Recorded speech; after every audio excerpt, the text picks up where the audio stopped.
Om Swastiastu, umat Swadharma yang berbahagia dimanapun berada. Selamat berjumpa kembali dengan saya, Jero Mangku Pemayun Braban. Senang bisa menjumpai rekan-rekan sekalian.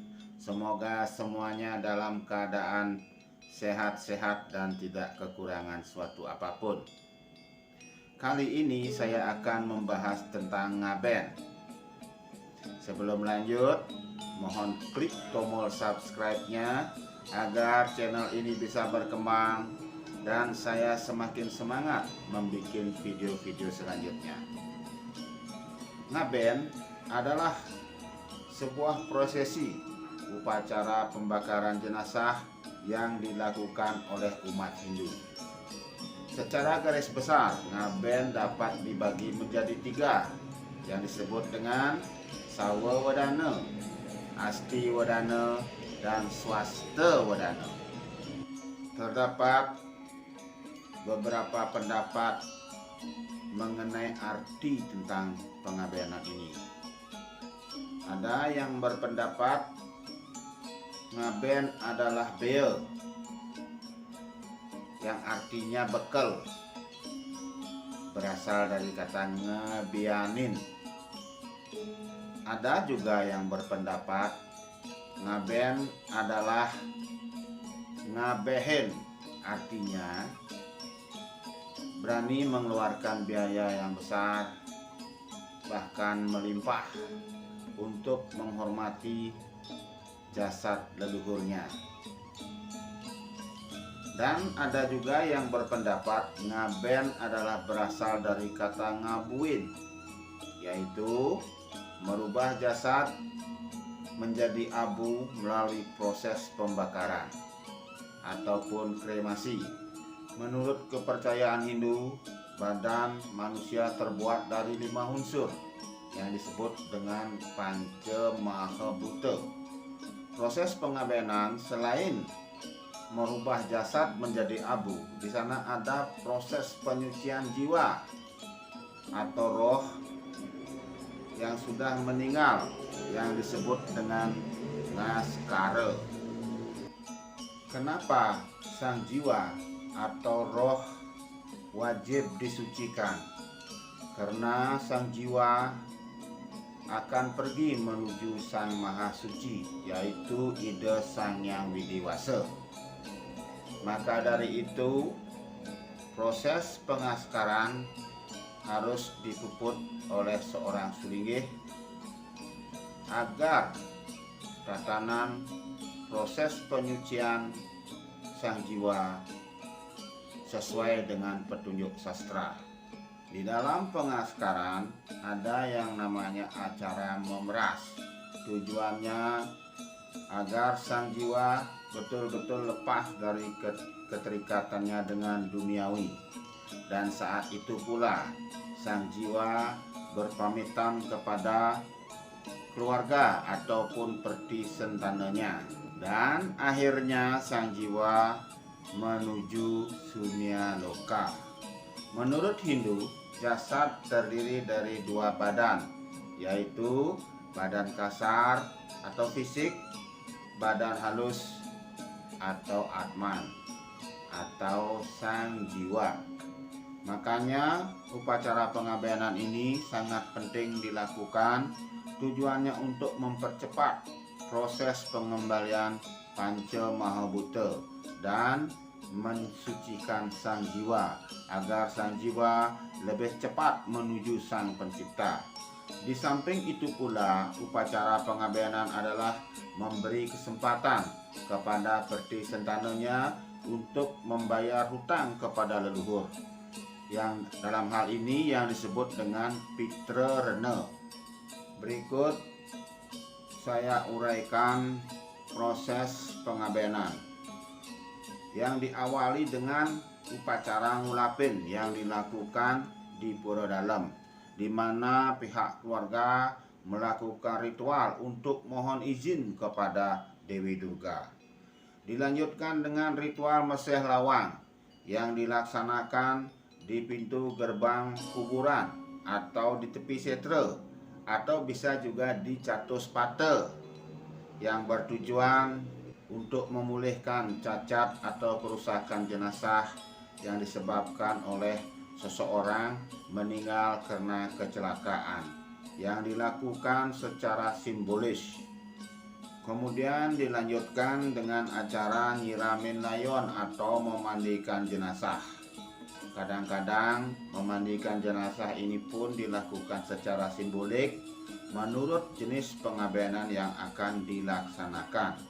Biasanya nyiramin layon atau memandikan jenazah ini dilakukan di rumah duka dan dilanjutkan dengan acara ngajum kajang.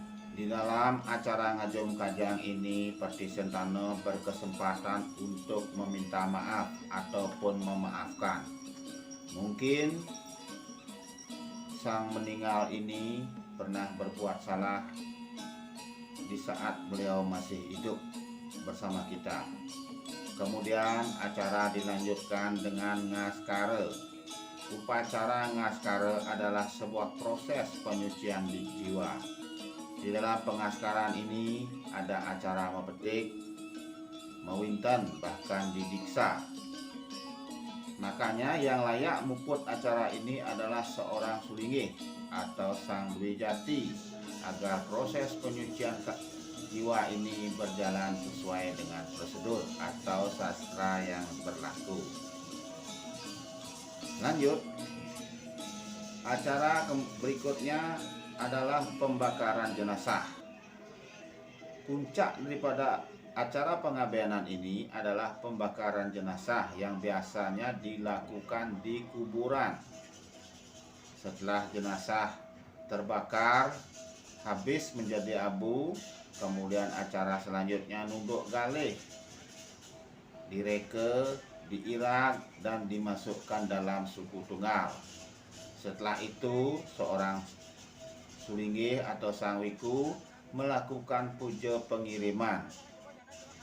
Setelah itu baru dihanyut ke sungai ataupun ke segara. Ada beberapa daerah di Bali yang mungkin jauh dari sungai ataupun segara, biasanya nganyut di tempat kering seperti panggung ataupun tegalan. Tentunya panggung atau tegalan itu sudah diprosesi melalui upacara tertentu sesuai dengan dresta dan sastra yang berlaku. Setelah acara pengabenan selesai, maka sang jiwa sudah berubah status menjadi sang pitra. Besar kecilnya pengabenan tidak berpengaruh bagi sang jiwa untuk mendapatkan tempat yang dituju. Pengabenan yang besar ataupun kecil, esensinya tetap sama, karena inti dari pengabenan adalah membakar jenazah menjadi abu. Ada doa yang sering diucapkan saat acara pengabenan. Doa ini tertulis di dalam kitab suci Weda, yaitu Om Wayurani lama mertemate dambas mantam sariram kerto semara klite semara ketaga semara swada, yang artinya, wahai sang jiwa, badanmu akan dihancurkan menjadi abu. Janganlah engkau lagi teringat kepada sanak saudaramu. Pergilah engkau menuju Sang Pencipta. Jangan lupa mengucapkan Om di setiap perjalananmu, agar engkau bisa menyatu dengan ide Sang Yang Widiwasa, Amor ring acintil. Ada doa yang lain yang sering juga diucapkan, yaitu Om swargantu moksantu sunyantu muarcantu Om gesamo sampurnaya namaswada, yang artinya kita juga mendoakan leluhur kita agar selalu mendapatkan surga, agar bisa moksa menyatu dengan Tuhan, sehingga mendapatkan ketenangan yang abadi. Kita sebagai Perti Sentane hanya bisa berdoa. Masalah tempat surga ataupun neraka yang harus dituju oleh leluhur kita itu tergantung dari karma beliau semasa beliau hidup. Jika hanya karena pengabaian yang besar yang mampu mengantarkan sang jiwa menuju surga, mungkin di surga itu hanya dihuni oleh kelompok orang-orang kaya. Lalu orang yang tidak mampu akan dikemanakan? Makanya umat sedharma yang berbahagia tidak usah khawatir melakukan pengabaian yang sesuai kemampuan, karena di Hindu banyak memberikan pilihan dari utama, madya, kanistan. Itu bisa dipilih sesuai kemampuan untuk beriatnya, apalagi pengabaian. Sekecil-kecil pengabaian esensinya tetap sama dengan pengabaian yang besar, yang mempengaruhi sang jiwa mendapatkan surga ataupun neraka adalah karmanya semasa dia hidup. Kita sebagai Perti Sentane yang ditinggalkan hanya bisa berdoa, karena berdoa dan melakukan upacara pengabaian hanya adalah kewajiban kita. Demikian penjelasan saya tentang pengabaian. Semoga bermanfaat dan bisa memberikan wawasan kepada umat sedharma sekalian. Mungkin di dalam penjelasan saya ini banyak sekali terdapat kekurangan. Untuk itu saya mohon maaf yang sebesar-besarnya, dan titiang sinap untuk para mosanti. Om Santi Santi Santi Om.